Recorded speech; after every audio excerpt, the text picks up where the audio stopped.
ਜੀ ਆਇਆਂ ਨੂੰ ਪਿਆਰੇ ਵਿਦਿਆਰਥੀਓ 7th ਕਲਾਸ ਦੀ ਮੈਥ ਦੀ ਬੁੱਕ ਦਾ ਚੈਪਟਰ ਨੰਬਰ 1 ਇੰਟੀਜਰਸ ਉਸ ਦੀ ਐਕਸਰਸਾਈਜ਼ 1.2 ਤੇ ਉਹਦੇ ਕੁਐਸਚਨਸ 5 to 9 ਇਸ ਵੀਡੀਓ ਵਿੱਚ ਅਸੀਂ ਕਰਨ ਜਾ ਰਹੇ ਹਾਂ। ਸੋ ਪਿਆਰੇ ਵਿਦਿਆਰਥੀਓ ਇਹ ਬੜੇ ਹੀ ਮਜ਼ੇਦਾਰ ਪ੍ਰੈਕਟੀਕਲ ਕੁਐਸਚਨਸ ਹੈਗੇ ਨੇ, ਬੜੇ ਧਿਆਨ ਨਾਲ ਸੁਣਿਓ। ਮੈਂ ਸਾਰੇ ਐਕਸਪਲੇਨ ਕਰਕੇ ਤੁਹਾਨੂੰ ਬੋਲ ਕੇ ਸਮਝਾਵਾਂਗਾ। ਸੋਲੂਸ਼ਨਸ ਮੈਂ ਟਾਈਪ ਕਰ ਦਿੱਤੇ ਨੇ, ਤੁਸੀਂ ਆਪਣੀ ਨੋਟਬੁੱਕ ਤੇ ਨੋਟ ਕਰ ਲਓ ਇਹਨਾਂ ਨੂੰ ਤੇ ਬਾਅਦ ਚੋਂ ਆਪਣੇ ਆਪ ਇਹ ਸਵਾਲ ਕਰਨ ਦਾ ਤੁਸੀਂ ਅਭਿਆਸ ਕਰਨਾ ਹੈ। ਸੋ ਆਓ ਸ਼ੁਰੂ ਕਰੀਏ। ਤੇ ਪਿਆਰੇ ਵਿਦਿਆਰਥੀਓ ਇਹ ਜਿਹੜੇ ਹਲੇ ਨਹੀਂ ਜਾਣਦੇ, ਇਸੀ ਚੈਨਲ ਦੇ ਉੱਤੇ ਤੁਹਾਡੀ 7th ਦੀ ਜੋ ਇੰਗਲਿਸ਼ ਦੀ ਕਿਤਾਬ ਹੈ ਮਾਈ ਇੰਗਲਿਸ਼ ਕੰਪੈਨੀਅਨ, ਉਹ ਵੀ ਟ੍ਰਾਂਸਲੇਸ਼ਨ, ਰੀਡਿੰਗ, ਅੰਡਰਸਟੈਂਡਿੰਗ, ਕੰਪਰੀਹੈਂਸ਼ਨ ਤੇ ਸਾਰੀ ਉਹਦੀ ਐਕਟੀਵਿਟੀਜ਼ ਹੱਲ ਕਰਕੇ ਪਾ ਦਿੱਤੀਆਂ ਗਈਆਂ ਨੇ।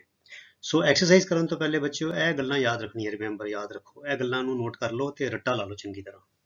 ਇਹ ਬੜੀਆਂ ਮਹੱਤਵਪੂਰਨ ਨੇ। ਇਹ ਸਾਰੀਆਂ ਗੱਲਾਂ ਜਿਹੜੀਆਂ ਨੇ ਇਹ ਅਸੀਂ ਆਉਣ ਵਾਲੇ ਜਿਹੜੇ ਸਵਾਲ ਹੈਗੇ ਨੇ ਇਸ ਵੀਡੀਓ ਵਿੱਚ ਉਹ ਵਰਤਾਂਗੇ ਆਪਾਂ।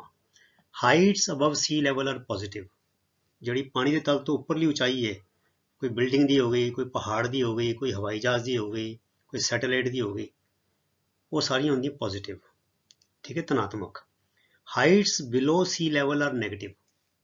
ਡੈਮ ਜਿਹੜਾ ਥੱਲੇ ਕਿੰਨਾ ਹੈਗਾ ਨਦੀ ਦੇ ਤਲ ਦੇ ਉੱਤੇ, ਨਦੀ ਦਾ ਤਲ ਕਿੰਨਾ ਡੂੰਘਾ ਹੈਗਾ, ਪਾਣੀ ਵਿੱਚ ਡੁੱਬੀ ਕੋਈ ਪਹਾੜੀ ਹੈਗੀ ਹੈ, ਪਾਣੀ 'ਚ ਕੋਈ ਜਹਾਜ਼ ਡੁੱਬ ਗਿਆ ਕਿੰਨਾ ਡੂੰਘਾ ਹੈਗਾ, ਕੋਈ ਪਣਡੁੱਬੀ ਹੈਗੀ ਹੈ, ਸਬਮਰੀਨ ਹੈਗਾ, ਪਾਣੀ ਤੋਂ ਕਿੰਨਾ ਥੱਲੇ ਹੈਗਾ, ਉਹ ਜਿਹੜੀਆਂ ਹੁੰਦੀਆਂ ਡੂੰਘਾਈਆਂ ਉਹ ਸਾਰੀ ਹੁੰਦੀ ਨੈਗੇਟਿਵ ਨੰਬਰ, ਠੀਕ ਹੈ। ਫਿਰ temperatures above zero are positive. ਜਿੰਨਾ ਤਾਪਮਾਨ 0 ਡਿਗਰੀ ਤੋਂ ਉੱਪਰ ਹੈ ਉਹਨੂੰ ਅਸੀਂ ਪੋਜ਼ਿਟਿਵ ਕਰਕੇ ਲਿਖਦੇ ਹਾਂ ਤੇ temperatures below zero are negative, ਠੀਕ ਹੈ। ਫਿਰ amount deposited is a positive number. ਮੈਂ ਕਿਸੇ ਨੂੰ ਪੈਸੇ ਦਿੱਤੇ, ਉਹਦੇ ਕੋਲ ਪੈਸੇ ਗਏ ਤੇ ਉਹ ਹੋਏਗਾ ਪੋਜ਼ਿਟਿਵ ਨੰਬਰ। ਮੈਂ ਬੈਂਕ ਵਿੱਚ ਪੈਸੇ ਜਮ੍ਹਾਂ ਕਰਾਏ, ਉਹ ਹੋਏਗਾ ਪੋਜ਼ਿਟਿਵ ਨੰਬਰ। ਅਮਾਊਂਟ ਵਿਦਡਰਾਨ, ਵਿਦਡਰਾਨ ਦਾ ਕੱਢੇ ਗਏ ਪੈਸੇ, ਜਿਵੇਂ ਪੈਸੇ ਕਢਾ ਲਏ ਤੇ ਉਹ ਬਣੇਗਾ ਨੈਗੇਟਿਵ ਨੰਬਰ, ਠੀਕ ਹੈ। ਇਸੀ ਤਰ੍ਹਾਂ ਇਹਨਾਂ ਰਲਦਾ ਮਿਲਦਾ ਪ੍ਰੋਫਿਟ। ਜੇ ਮੈਂ ਪ੍ਰੋਫਿਟ ਕਮਾਇਆ, ਮੈਂ ਕੋਈ ਕਮਾਈ, ਕੋਈ ਖੱਟੀ ਕੀਤੀ ਹੈ, ਕੋਈ ਲਾਹਾ ਲਿਆ, ਕੋਈ ਮੈਨੂੰ ਕਮਾਈ ਹੋਈ ਹੈ ਤੇ ਉਹ ਹੋਏਗਾ ਪੋਜ਼ਿਟਿਵ ਨੰਬਰ। ਤੇ ਜੇ ਮੇਰਾ ਕੋਈ ਲਾਸ ਹੋਇਆ, ਮੇਰਾ ਕੋਈ ਨੁਕਸਾਨ ਹੋਇਆ, ਮੇਰੀ ਜੇਬ ਕੱਟੀ ਗਈ ਹੈ, ਮੇਰੇ ਪੈਸੇ ਡੁੱਬੇ ਨੇ ਜਾਂ ਮੇਰਾ ਕੋਈ ਨੁਕਸਾਨ ਹੋਇਆ ਤੇ ਉਹ ਹੁੰਦਾ ਹੈ ਨੈਗੇਟਿਵ ਨੰਬਰ। ਇਹ ਗੱਲਾਂ ਨੂੰ ਬੱਚਿਓ ਚੰਗੀ ਤਰ੍ਹਾਂ ਇਹ ਸਟੇਟਮੈਂਟਸ ਨੂੰ ਕੰਠ ਕਰ ਲਓ। ਇਹ ਸਾਰੀਆਂ ਗੱਲਾਂ ਜਿਹੜੇ ਹੁਣ ਸਵਾਲ ਅਸੀਂ ਕਰਾਂਗੇ ਉਹਦੇ ਵਿੱਚ ਵਰਤੀਆਂ ਜਾਣਗੀਆਂ, ਠੀਕ ਹੈ। ਆਓ ਦੇਖੀਏ ਕੁਐਸਚਨ ਨੰਬਰ 5। ਇਹਨੂੰ ਬੱਚਿਓ ਸਵਾਲ ਨੂੰ ਮੈਂ ਦੋ ਢੰਗ ਨਾਲ ਕੀਤਾ ਤੇ ਦੋਨੋਂ ਵਾਰ ਵੱਖ-ਵੱਖ ਆਨਸਰ ਆਣਗੇ। ਉਹ ਇਸ ਕਰਕੇ ਕੀਤਾ ਹੈ ਤਾਂ ਕਿ ਤੁਹਾਨੂੰ ਅਸਲੀ ਗੱਲ ਜਿਹੜੀ ਨੁਕਤਾ ਹੈ, ਕਨਸੈਪਟ ਹੈ, ਉਹ ਚੰਗੀ ਤਰ੍ਹਾਂ ਸਮਝ ਆ ਜਾਵੇ, ਠੀਕ ਹੈ। The difference between two integers. Difference ਕੀ ਹੁੰਦਾ ਹੈ? ਡਿਫਰੈਂਸ ਦਾ ਮਤਲਬ ਹੁੰਦਾ ਹੈ ਬੱਚਿਓ ਅੰਤਰ। ਆਮ ਤੌਰ ਤੇ ਵੱਡੀ ਸੰਖਿਆ ਤੋਂ ਛੋਟੀ ਸੰਖਿਆ ਘਟਾ ਕੇ ਮਿਲਦਾ ਹੈ ਅੰਤਰ। ਆਮ ਤੌਰ ਤੇ ਵੱਡੀ ਸੰਖਿਆ ਤੋਂ ਛੋਟੀ ਸੰਖਿਆ, ਲਾਰਜਰ ਨੰਬਰ ਤੋਂ ਸਮਾਲਰ ਨੰਬਰ ਘਟਾਓ ਤਾਂ ਜੋ ਸਬਟਰੈਕਟ ਕਰਕੇ ਮਿਲਦਾ ਉਹਨੂੰ ਕਹਿੰਦੇ ਆ ਡਿਫਰੈਂਸ। ਪਰ ਕਈ ਮੌਕਿਆਂ ਤੇ, ਜਿੱਦਾਂ ਹੁਣ ਲਾਸ ਦੀ ਗੱਲ ਹੈਗੀ ਹੈ, ਜਿੱਦਾਂ ਮੈਂ ਕਹਾਂ ਕੱਲ ਮੈਂ 30 ਡੰਡ ਕੱਢੇ ਤੇ ਅੱਜ ਮੈਂ 25 ਡੰਡ ਕੀਤੇ ਤੇ ਕੀ ਹੋ ਗਿਆ ਡਿਫਰੈਂਸ? 5। ਪਰ ਉਹ ਕੀ ਹੋ ਗਿਆ? -5 ਹੋ ਗਿਆ ਕਿ ਮੈਂ 5 ਡੰਡ ਘੱਟ ਕੱਢੇ। ਜੇ ਮੈਂ ਕੱਲ 30 ਡੰਡ ਕੱਢੇ ਸੀ, ਅੱਜ ਮੈਂ 35 ਕੱਢੇ ਤੇ ਫਿਰ ਕਿੰਨਾ ਅੰਤਰ ਹੋ ਗਿਆ? ਫਿਰ ਵੀ 5 ਹੋ ਗਿਆ। ਪਰ ਹੁਣ ਅੰਤਰ ਕਿੰਨਾ ਹੋ ਗਿਆ? +5। ਹੁਣ ਮੈਂ 5 ਡੰਡ ਜ਼ਿਆਦਾ ਕੱਢੇ। ਸੋ ਇਸ ਕਰਕੇ ਬੱਚਿਓ ਡਿਫਰੈਂਸ ਜਿਹੜਾ ਹੈ ਉਹ ਨੈਗੇਟਿਵ ਵੀ ਹੋ ਸਕਦਾ ਹੈ ਤੇ ਪੋਜ਼ਿਟਿਵ ਵੀ ਹੋ ਸਕਦਾ ਹੈ। ਬਸ ਇੱਕ ਗੱਲ ਦਾ ਖਿਆਲ ਰੱਖਣਾ ਬੱਚਿਓ, ਜਦੋਂ ਛੋਟੀ ਸੰਖਿਆ ਵੱਡੀ ਸੰਖਿਆ ਚੋਂ ਘਟਾਈ ਜਾਵੇ ਤੇ ਡਿਫਰੈਂਸ ਆਏਗਾ ਪੋਜ਼ਿਟਿਵ। ਇਹ ਗੱਲਾਂ ਨੂੰ ਧਿਆਨ ਨਾਲ ਸੁਣੀ ਜਾਓ ਤੇ ਨੋਟ ਕਰੀ ਜਾਓ। ਜਦੋਂ ਛੋਟੀ ਸੰਖਿਆ ਵੱਡੀ ਸੰਖਿਆ ਚੋਂ ਘਟਾਈ ਜਾਏਗੀ ਡਿਫਰੈਂਸ ਆਏਗਾ ਪੋਜ਼ਿਟਿਵ। ਪਰ ਜਦੋਂ ਵੱਡੀ ਸੰਖਿਆ ਛੋਟੀ ਸੰਖਿਆ ਚੋਂ ਘਟਾਈ ਜਾਵੇ ਫਿਰ ਡਿਫਰੈਂਸ ਆਏਗਾ ਨੈਗੇਟਿਵ, ਠੀਕ ਹੈ। ਸੋ ਦੀ difference between two integers is -10। ਇਹਦਾ ਮਤਲਬ ਕੀ ਹੈਗਾ ਕਿ ਛੋਟੀ ਸੰਖਿਆ ਚੋਂ ਵੱਡੀ ਸੰਖਿਆ ਘਟਾਈ ਜਾ ਰਹੀ ਹੈ। ਇਫ ਫਸਟ ਇੰਟੀਜਰ ਇਜ਼ 17, ਅਗਰ ਇੱਕ ਪਹਿਲਾ ਇੰਟੀਜਰ 17 ਹੈ, then find the other integer। ਜੇ ਇੱਕ ਇੰਟੀਜਰ 17 ਹੈ ਤੇ ਦੂਜਾ ਇੰਟੀਜਰ ਪਤਾ ਕਰੋ। ਇਹ ਦੇਖੋ ਡਿਫਰੈਂਸ -10 ਲਿਖ ਲਿਆ, first integer 17, second integer question mark. Now difference is equal to first integer minus second integer. ਇਦਾਂ ਮੈਂ ਕਹਿਣਾ ਵੀ ਇੱਕ ਇੰਟੀਜਰ ਚੋਂ ਦੂਜਾ ਇੰਟੀਜਰ ਘਟਾ ਲਓ, ਪਰ ਮੈਂ ਸੈਕਿੰਡ ਚੋਂ ਫਸਟ ਵੀ ਘਟਾ ਸਕਦੇ ਹਾਂ, ਉਹ ਅਸੀਂ ਅਗਲਾ ਸਵਾਲ ਕਰਾਂਗੇ। ਮਤਲਬ ਕਿ इसी सवाल ਨੂੰ ਦੂਜੇ ਰੂਪ ਚ ਕਰਾਂਗੇ। So difference is equal to 1 integer minus the other integer. ਠੀਕ ਹੈ, ਸੋ ਇਹਨੂੰ ਮੈਂ ਇਕੁਏਸ਼ਨ ਨੂੰ ਕੀ ਕੀਤਾ, ਹੁਣ ਮੈਂ ਇਹ ਮੈਨੂੰ ਦਿੱਤਾ ਹੋਇਆ ਫਸਟ ਇੰਟੀਜਰ ਦਿੱਤਾ ਹੋਇਆ, difference is given, this I have to find out, ਇਹ ਮੈਂ ਪਤਾ ਕਰਨਾ ਹੈ। ਸੋ ਇਹਨੂੰ ਮੈਂ ਆਪਣੇ ਲੈਫਟ ਸਾਈਡ ਤੇ ਲੈ ਗਿਆ, ਇਹ ਨੈਗੇਟਿਵ ਜਿਹੜਾ ਹੈ ਬੱਚਿਓ ਇਹ ਬਣ ਜਾਏਗਾ positive. Second integer is equal to ਇਹ ਫਸਟ ਇੰਟੀਜਰ ਇੱਥੇ ਰਹਿ ਜਾਏਗਾ ਤੇ ਡਿਫਰੈਂਸ ਇੱਥੇ ਆ ਜਾਏਗਾ, ਤੇ ਡਿਫਰੈਂਸ ਇੱਥੇ ਪੋਜ਼ਿਟਿਵ ਹੈ ਤੇ ਇਜ਼ ਇਕੁਅਲ ਟੂ ਦੇ ਇਸ ਪਾਸੇ ਆ ਕੇ ਮਾਈਨਸ ਹੋ ਜਾਏਗਾ। ਸੋ ਇਹ ਇਕੁਏਸ਼ਨ ਬਣ ਗਈ second integer is equal to first integer minus difference. ਤੇ ਫਸਟ ਇੰਟੀਜਰ ਕਿੰਨਾ ਹੈ 17 माइनस लगाता तो डिफरेंस कितना है -10, तो माइनस से ब्रैकेट पा के -10 लिख दिता। हुण बच्चों तुहानूं पता है माइनस माइनस प्लस हुंदा है, सो यह बन गया 17 × 10 27। सो आंसर आ गया second integer is equal to 27। यह होया एक आंसर। हुण इहनूं चेक कर लीजिए कि मेरा आंसर ठीक है या नहीं ठीक। सो देखो check, difference is equal to first integer minus second integer. First integer 17 दिता होया, सैकेंड इंटीजर 27 में पता किया। सो 17 - 27 इज -10, जो कि ठीक है। सवाल विच सीगा डिफरेंस इज -10, सो मैं चेक करके देखा माई difference is -10, so my answer is correct, मेरा जवाब ठीक है। पर बच्चों इस सवाल नूं दूजे ढंग नाल भी किया जा सकता है, मैं तां करके किताब तुहाडी नहीं दस्सिया इदां, पर मैं तां दस रहा ताकि तुसीं कन्फ्यूज ना होवो और दोनों जवाब ठीक मन्ने जाणगे। बशर्ते जे इन्होंने यह क्या हो कि वड्डा एक इंटीजर वड्डा ए वाला है तो छोटा ए वाला है, फिर गल वक्री हो जाएगी। ठीक है, क्योंकि मान लो ये क्या होंदा इन्होंने कि जड़ा ए जड़ा इंटीजर है 17 ए हैगा छोटा, ठीक है, तो वड्डा इंटीजर पता करो, फिर जवाब आना सी ए वाला 27। हुण देखिए दूजा जेदे विच 17 वड्डा हो जाएगा तो जवाब साडा छोटा आएगा। देखो आ देखिए इसी सवाल नूं difference -10, first integer 17, second integer अपना क्वेश्चन मार्क। हुण मैं लिया difference is equal to second integer minus first integer. पहले सवाल च मैं की लिया सीगा, मतलब कि वो मैं लिया सी first integer minus second integer, but second integer minus first integer भी ले सकते हैं। अंतर तो अंतर होंदा है, दो संख्यावां दे विच अंतर। मैं दस्सिया आम तौर पर असी जे अंतर लभना है तो असी की करते हैं वड्डे चों छोटे नूं घटाईदा, पर इत्थे क्योंकि माइनस हैगा इस करके ਅਸੀਂ इस तरह लै रहे हैं। So second integer minus first integer. हुण की होया सैकेंड इंटीजर मैनूं मैं इत्थे रहन दिता, यह पॉजिटिव रहेगा, तो यह जिहड़ा है माइनस इत्थे जाके प्लस हो जाएगा, सो आएगा डिफरेंस प्लस फर्स्ट इंटीजर। सो सैकेंड इंटीजर जिहड़ा हो गया difference plus first integer. So difference कितना है -10, फर्स्ट इंटीजर कितना है 17, सो 17 चो 10 गया 7, सो सैकेंड इंटीजर आ गया 7। हुण मेरा आंसर आया 7। हुण फिर चेक करिए difference is equal to second integer minus first integer, second integer minus first integer 7 answer आया। 17 दिता होया 7 - 17 -10, जो डिफरेंस बराबर ठीक आया। सो बच्चों यह सवाल नूं जदों तक वो दस्सण ना कि जिहड़ा फर्स्ट इंटीजर हैगा यह छोटा है या वड्डा है, तद तक असी फिर निश्चय नहीं कर सकते कि आंसर साडा 7 आएगा या 27 आएगा। इत्थे इन्होंने कुछ नहीं दस्सिया।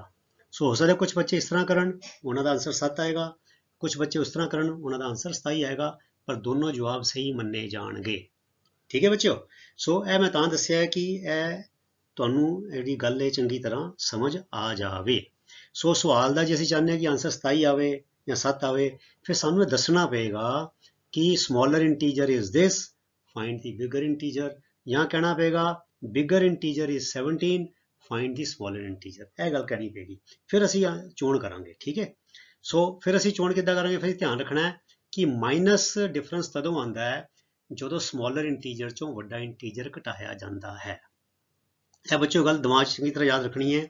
If difference is minus that means we are subtracting the larger integer from the smaller integer, and if the difference is positive that means we are subtracting the smaller integer from larger integer. अब हम करिए अगला सवाल। Okay, right 3 consecutive. Consecutive होंदा है बच्चों लगातार, एक तो बाद दूजा, जिदा नैचुरल नंबर ने 1 2 3 4 है कि है ने कंसेक्यूटिव नंबर्स। फिर जे मैं लवां ईवन नंबर्स 2 4 6 8, 2 तो बाद 4 4 तो बाद 6 6 तो बाद 8 है ने कंसेक्यूटिव ईवन नंबर्स। फिर जे मैं ऑड नंबर्स लवां 1 3 5 7 9 है, 1 तो बाद 3 3 तो बाद 5 5 तो बाद 7 ਹੈਗੇ ਨੇ ਕੰਜ਼ੈਕਟਿਵ ਔਡ ਨੰਬਰਸ। ਠੀਕ ਹੈ ਬੱਚਿਓ, ਉਹ ਕਹਿੰਦੇ ਰਾਈਟ 3 ਕੰਜ਼ੈਕਟਿਵ, 3 ਨੰਬਰ ਲਿਖੋ ਇੱਕ ਤੋਂ ਬਾਅਦ ਇੱਕ ਵਾਲੇ ਔਡ ਇੰਟੀਜਰਸ ਸਕਸੀਡਿੰਗ ਦਾ ਮਤਲਬ ਹੁੰਦਾ ਬੱਚਿਓ ਮਗਰੋਂ ਦੀ ਆਉਣ ਵਾਲੇ, 93 ਤੋਂ ਬਾਅਦ ਵਾਲੇ, ਵੱਧਦੇ ਹੋਏ 93 ਤੋਂ ਅਗਲੇ। ਤੇ ਬੱਚਿਓ ਹੁਣ ਕੱਲ ਤੋਂ ਘਬਰਾਉਣਾ ਨਹੀਂ, ਸਕਸੀਡਿੰਗ ਦੀ ਜਗ੍ਹਾ ਉਹ ਲਿਖ ਸਕਦੇ ਸੀ ਪ੍ਰੀਸੀਡਿੰਗ, PRECEDING। ਜੇ ਹੋ ਜਾਂਦਾ ਪ੍ਰੀਸੀਡਿੰਗ ਫਿਰ ਉਹਨਾਂ ਦੀ ਪਿਛੇਤਰ, ਉਹ ਤੋਂ ਪਿੱਛੇ ਛੱਡੇ ਹੋਏ, ਉਹ ਤੋਂ ਪਿਛਲੇ ਵਾਲੇ ਪਾਸੇ। ਸੋ ਇਹ ਯਾਦ ਰੱਖਣਾ ਬੱਚਿਓ, ਸਕਸੀਡਿੰਗ ਦਾ ਮਤਲਬ ਹੈ ਨੰਬਰ ਲਾਈਨ ਤੋਂ ਅਗਲੇ ਸੱਜੇ ਪਾਸੇ ਵਾਲੇ ਨੰਬਰ, ਤੇ ਪ੍ਰੀਸੀਡਿੰਗ ਦਾ ਮਤਲਬ ਹੈ ਪਿੱਛੇ ਰਹਿ ਗਏ, ਅਰਥਾਤ ਜਿਹੜਾ ਨੰਬਰ ਦਿੱਤਾ ਹੈ ਉਹ ਤੋਂ ਪਿਛਲੇ ਰਹਿ ਗਏ, ਮਤਲਬ ਕਿ ਉਹਦੇ ਨੰਬਰ ਤੋਂ ਖੱਬੇ ਪਾਸੇ। ਸੋ ਨੰਬਰ ਤੋਂ ਖੱਬੇ ਪਾਸੇ ਨੰਬਰ ਹੁੰਦੇ ਨੇ ਪ੍ਰੀਸੀਡਿੰਗ, ਨੰਬਰ ਤੋਂ ਸੱਜੇ ਪਾਸੇ ਨੰਬਰ ਹੁੰਦੇ ਨੇ ਸਕਸੀਡਿੰਗ। ਠੀਕ ਹੈ, ਸੋ ਆਓ ਦੇਖੀਏ ਸਕਸੀਡਿੰਗ ਨੰਬਰ ਜਿਹੜਾ ਔਡ ਨੰਬਰ ਕਿੱਦਾਂ ਪ੍ਰਾਪਤ ਕੀਤਾ ਜਾਂਦਾ ਹੈ। A succeeding odd number is obtained by adding 2 to the given number। ਜੇ ਬੱਚੋ ਈਵਨ ਨੰਬਰ ਹੋਵੇ ਤਾਂ ਵੀ 2 ਐਡ ਕਰਨਾ ਪੈਂਦਾ ਹੈ, ਔਡ ਨੰਬਰ ਹੋਵੇ ਤਾਂ ਵੀ ਐਡ ਕਰਨਾ 2 ਐਡ ਕਰਨਾ ਪੈਂਦਾ ਹੈ। ਸੋ a succeeding odd number is obtained by adding 2 to the given number। ਅਰਥਾਤ ਅਗਲਾ ਨੰਬਰ ਜਿਹੜਾ ਔਡ ਨੰਬਰ ਹੈ ਉਹ ਮੌਜੂਦਾ ਦਿੱਤੇ ਹੋਏ ਸੰਖਿਆ ਦੇ ਵਿੱਚ 2 ਜੋੜ ਕੇ ਪ੍ਰਾਪਤ ਹੁੰਦਾ ਹੈ। ਸੋ ਇਹਦਾ ਮਤਲਬ ਕੀ ਹੈ, ਔਡ ਨੰਬਰ ਸਕਸੀਡਿੰਗ -93 ਬਰਾਬਰ ਹੋ ਜਾਏਗਾ -93 ਜਮਾ 2 ਬਰਾਬਰ -91 ਆ ਗਿਆ। ਬੜਾ ਸੌਖਾ ਹੈ, ਤੁਸੀਂ ਕੀਤਾ ਹੀ ਹੋਇਆ ਹੈ ਨਾ, ਇਹ ਜਮਾ ਘਟਾ ਅਸੀਂ ਪਹਿਲੀ ਐਕਸਰਸਾਈਜ਼ ਕਰ ਚੁੱਕੇ ਹਾਂ। ਫਿਰ ਆ ਗਿਆ ਹੁਣ ਇਹ ਵਾਲਾ ਆ ਗਿਆ ਸਾਡੇ ਕੋਲ, ਇਹ ਤੋਂ ਬਾਅਦ ਅਗਲਾ ਇਹ ਆ ਗਿਆ, ਹੁਣ ਇਹ ਤੋਂ ਦੇਖਣਾ ਹੈ। ਸੋ ਔਡ ਨੰਬਰ ਸਕਸੀਡਿੰਗ -91 ਇਜ਼ ਇਕੁਅਲ ਟੂ -91 ਜਮਾ 2, ਫਿਰ ਇਹ 'ਚ 2 ਐਡ ਜੋੜ ਕਰ ਆ ਗਿਆ -89 ਆ ਗਿਆ। ਠੀਕ ਹੈ, ਫਿਰ ਔਡ ਨੰਬਰ ਸਕਸੀਡਿੰਗ -89, ਹੁਣ ਇਹ ਤੋਂ ਅਗਲਾ ਕਿਹੜਾ ਆਏਗਾ -89 ਜਮਾ 2, ਇਹ 'ਚ 2 ਜੋੜ ਦਿੱਤਾ ਤੇ ਆ ਗਿਆ -87। ਠੀਕ ਹੈ ਬੱਚਿਓ, ਸੋ ਸਾਡੇ ਕੋਲ 3 ਨੰਬਰ ਹੋ ਗਏ, 1 2 ਤੇ 3 ਮੰਗੇ ਸੀ ਉਹਨਾਂ ਨੇ, ਸੋ 3 ਨੰਬਰ ਆ ਗਏ। Thus the 3 odd consecutive numbers succeeding ਮਗਰੋਂ ਆਉਣ ਵਾਲੇ, ਕਿਤੋਂ ਮਗਰੋਂ ਆਉਣ ਵਾਲੇ -93 ਆਰ -91, ਫਿਰ -89 ਐਂਡ -87। ਸੋ ਇਹ ਹੋ ਗਿਆ ਸਾਡਾ ਆਨਸਰ ਟੂ ਕੁਐਸਚਨ ਨੰਬਰ 6। ਆਓ ਹੁਣ ਕਰੀਏ ਕੁਐਸਚਨ ਨੰਬਰ 7।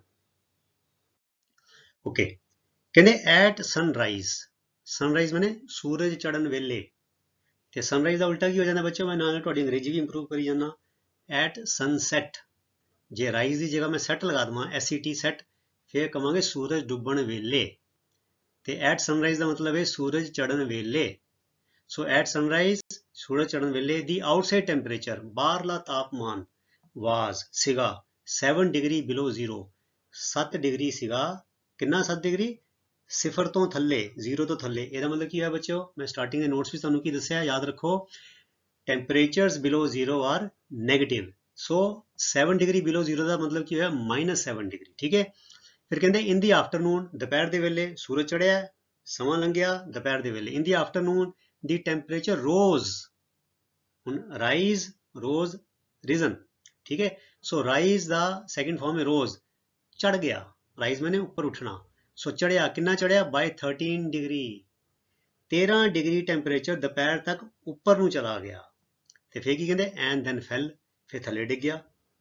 ਹੁਣ ਬੱਚਿਓ ਉੱਤੇ ਚੜਨ ਦਾ ਕੀ ਮਤਲਬ ਹੈ, ਜੁੜਦਾ ਪਿਆ, ਤੇ ਫੈਲ ਡਿੱਗਿਆ, ਡਿੱਗਣ ਦਾ ਮਤਲਬ ਕੀ ਹੈ ਨੈਗੇਟਿਵ ਹੋ ਰਿਹਾ ਹੈ, ਟੈਂਪਰੇਚਰ ਥੱਲੇ ਆ ਰਿਹਾ। ਐਟ ਨਾਈਟ ਇਦਾਂ ਹੀ ਹੁੰਦਾ ਨਾ ਬੱਚਿਓ, ਦੁਪਹਿਰੇ ਤਾਪਮਾਨ ਚੜ ਜਾਂਦਾ ਤੇ ਰਾਤੀ ਤਾਪਮਾਨ ਥੱਲੇ ਡਿੱਗ ਜਾਂਦਾ। ਉਹ ਕਹਿੰਦੇ what was the temperature at the end of the day, night end of the day। ਇੱਥੇ ਇਹਨਾਂ ਨੇ ਨਾਈਟ ਲਿਖਿਆ, ਇੱਥੇ end of the day ਲਿਖਿਆ। ਕਹਿੰਦੇ ਜਦੋਂ ਭਾਈ ਦਿਨ ਮੁੱਕ ਗਿਆ ਉਦੋਂ ਦੱਸੋ ਤਾਪਮਾਨ ਕਿੰਨਾ ਸੀ। 3 ਗੱਲਾਂ ਹੋਈਆਂ ਨਾ, ਪਹਿਲੇ ਤੇ ਸਵੇਰੇ ਸੂਰਜ ਚੜ੍ਹਨ ਵੇਲੇ ਟੈਂਪਰੇਚਰ ਸੀਗਾ -7, ਦੁਪਹਿਰ ਵੇਲੇ ਚੜ ਗਿਆ 13 ਡਿਗਰੀ, ਰਾਤ ਵੇਲੇ ਡਿੱਗ ਗਿਆ 8 ਡਿਗਰੀ। ਤੇ ਕਹਿੰਦੇ ਜਦੋਂ ਇਦਾਂ ਹੋਇਆ, ਦਿਨ ਮੁੱਕਿਆ, ਰਾਤ ਪਈ, ਐਂਡ ਆਫ ਦਾ ਡੇ ਅਰਥਾਤ ਰਾਤ ਪਈ, ਤੇ ਟੈਂਪਰੇਚਰ ਕਿੰਨਾ ਸੀ। ਕਿੰਨਾ ਹੀ ਸੌਖਾ ਕੰਮ ਹੈ ਬੱਚਿਓ, ਇਹ ਤੇ ਅਸੀਂ 2 ਮਿੰਟਾਂ 'ਚ ਕਰ ਦੇਣਾ ਹੈ। ਦੇਖੋ temperature at sunrise is equal to -7 degree, ਇਹ ਤੇ ਦਿੱਤਾ ਹੀ ਹੋਇਆ 7 ਡਿਗਰੀ ਬਿਲੋ 0, ਗੱਲ ਬਣ ਗਈ। ਲਓ ਜੀ, ਫਿਰ ਕਹਿੰਦੇ ਟੈਂਪਰੇਚਰ ਇਨ ਦੀ ਆਫਟਰਨੂਨ ਕਿੰਨਾ ਸੀਗਾ, ਕਹਿੰਦੇ 13 ਡਿਗਰੀ ਚੜ ਗਿਆ। ਸੋ ਕਿੱਥੋਂ ਚੜਿਆ -7 ਤੋਂ ਚੜਿਆ, ਸੋ -7 ਜਮਾ 13 ਕਰਤਾ, 13 ਚੋਂ 7 ਗਿਆ 6, ਇਹਦਾ ਮਤਲਬ ਦੁਪਹਿਰੇ ਟੈਂਪਰੇਚਰ ਹੋ ਗਿਆ 6 ਡਿਗਰੀ। ਤੇ ਫਿਰ ਕਹਿੰਦੇ ਰਾਤ ਨੂੰ ਆਈ ਭਾਈ ਤੇ ਟੈਂਪਰੇਚਰ ਫੇਰ ਥੱਲੇ ਡਿੱਗ ਗਿਆ, ਤੇ ਥੱਲੇ ਡਿੱਗਣ ਦਾ ਮਤਲਬ ਕੀ ਮਾਈਨਸ ਹੋ ਗਿਆ। ਕਿੰਨਾ ਮਾਈਨਸ ਹੋਇਆ 8 ਡਿਗਰੀ ਮਾਈਨਸ ਹੋਇਆ। ਸੋ ਟੈਂਪਰੇਚਰ ਐਟ ਨਾਈਟ 6 - 8, 6 ਚੋਂ 8 ਗਿਆ -2, सो यह टेंपरेचर हो गया साडा एट नाइट और at the end of the day. दस the temperature at the end of the day is -2 degree. इदा बच्चों ये सवाल होंगे ने प्रैक्टिकल, बड़े वधिया सवाल ने, है बड़े रोचक सवाल ने। ठीक है, सो सारे का अभ्यास करो, बड़े डिटेल च वेरवे दे नाल मैं तुहानूं समझा रहा। अगे चलिए क्वेश्चन नंबर 8 है भी जिहड़ा बच्चों स्टार्टिंग दे तो नोट्स दस्से ने वो सारे देखो असीं वरतदे पे इत्थे।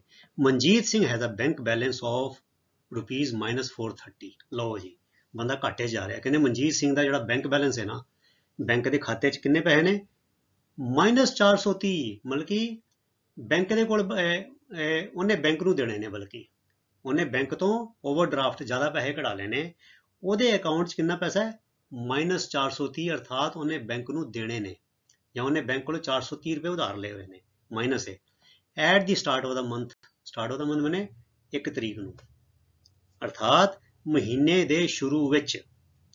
What was the bank balance, कहते फिर दसो हुण बैंक बैलेंस कितना सी आफ्टर ही डिपॉजिटेड, जदों उन्हें जमा कराए किन्ने 250। तुहानूं दस्सिया ना बच्चों starting amount deposited is positive, amount withdrawn is negative.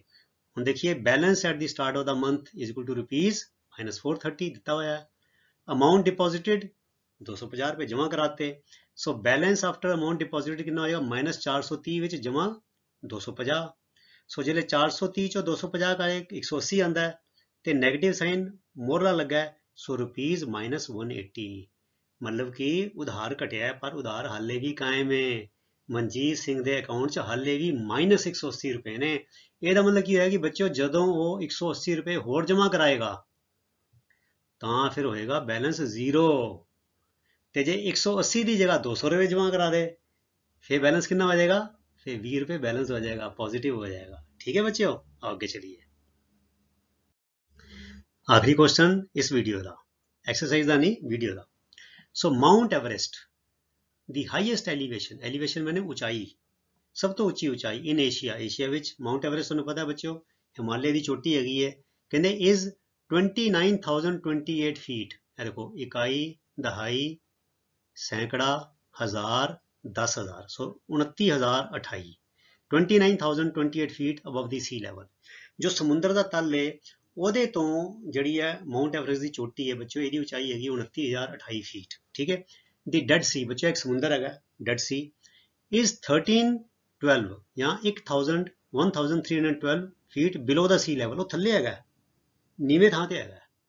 ठीक है, कहते वट इज द डिफरेंस, कितना अंतर है बिटवीन दीज टू एलिवेशंस। हुण बच्चों याद करो स्टार्टिंग दे notes, height above sea level is positive, height below sea level is negative, है नोट्स कम आने हुण साडे इत्थे। So mount Everest elevation above sea level 29,028 feet, ते dead sea elevation below sea level minus, इत्थे लिखिया नहीं, देखो उन्होंने माइनस इत्थे नहीं लिखिया, इत्थे कह दिता है बिलो सी लैवल। सो असी सानू पता होना चाहिए कि बिलो सी लैवल का मतलब होता है नेगेटिव, बिलो जीरो टेंपरेचर का मतलब होता है नेगेटिव। ठीक है, सो dead sea elevation below sea level हो गया -1312, तो difference between the two elevations की हो जाएगा बच्चों, mount Everest elevation minus dead see the elevation, bracket पाना है कि dead see the elevation negative है, सो नेगेटिव नेगेटिव हो गया प्लस, सो आ जाएगा 29,028 plus 1312 is equal to 30,340 feet. अर्थात जे तो असी सी लैवल तो नापते हाँ माउंट एवरेस्ट की उचाई, फिर हैगी 29,028, पर जे मैं सी लैवल के थले चल जावा चुभी मार के, है ना, जो डेड सी का सी तल है, सी बेड है, डेड सी का जो तल है, जो उत्थों की नापांगा तो फिर माउंट एवरेस्ट की उचाई हो जाएगी 30,340, क्योंकि मान लो बच्चों ए सी लैवल है, ए सी लैवल है, मान लो सी लैवल तो माउंट एवरेस्ट इत्थे है। ठीक है, ए माउंट एवरेस्ट है तो डेड सी इत्थे है थले। सो जो मैं इत्थों नापदा फिर 29,028, तो जो फिर मैं इत्थों की नापांगा फिर जुड़ जाएगा ना नाल, फिर मैं होर थल्लों की नाप रहा। ठीक है ना, सो इस तरह है बच्चों। ठीक है, सो ए बच्चों सी तुहाडे क्वेश्चनस 5 to 9 बड़े इंटरस्टिंग क्वेश्चन। हो सकता है प्यारे विद्यार्थियों पहली बार ना समझ आण, पर घबराना नहीं, जदों असी छोटे सी मैं विद्यार्थी सी साडे नाल भी इदां हुंदा सी। नवीं चीज़ है, जदों तुसीं सवालां नूं एक बार दो बार तीन बार करोगे ਤੇ ਤੁਹਾਡੇ ਦਿਮਾਗ ਵਿੱਚ ਚੰਗੀ ਤਰ੍ਹਾਂ ਬੈਠ ਜਾਣਗੀਆਂ। ਨਾਲੇ ਮੈਂ ਵੀਡੀਓ ਵਿੱਚ ਬੋਲ ਕੇ ਗੱਲਾਂ ਸਮਝਾ ਵੀ ਦਿੱਤੀਆਂ। ਜੇ ਇਹਦੇ ਬਾਵਜੂਦ ਵੀ ਤੁਹਾਨੂੰ ਕੋਈ ਤੰਗੀ ਪਰੇਸ਼ਾਨੀ ਕੋਈ ਡਾਊਟ ਹੈ ਤੇ ਬੇਝਿਜਕ ਤੁਸੀਂ ਮੈਨੂੰ ਕਮੈਂਟਸ ਵਿੱਚ ਲਿਖ ਸਕਦੇ ਹੋ, ਮੇਰੇ ਕੋਲੋਂ ਪੁੱਛ ਸਕਦੇ ਹੋ। ਸੋ ਪਿਆਰੇ ਵਿਦਿਆਰਥੀਓ, ਇਸੇ ਤਰ੍ਹਾਂ ਮਨ ਲਗਾ ਕੇ ਅਨੁਸ਼ਾਸਨ ਦੇ ਨਾਲ ਨਿਰੰਤਰਤਾ ਦੇ ਨਾਲ ਆਪਣੀ ਪੜ੍ਹਾਈ ਕਰੋ, ਖੂਬ ਤਰੱਕੀਆਂ ਮਾਣੋ ਤੇ ਅਗਲੇ ਵੀਡੀਓ ਤੱਕ ਲਈ ਗੁੱਡ ਬਾਏ। ਤੁਹਾਡਾ ਸਾਰਿਆਂ ਦਾ ਬਹੁਤ ਬਹੁਤ ਧੰਨਵਾਦ। ਰੱਬ ਰਾਖਾ। Thank you very much.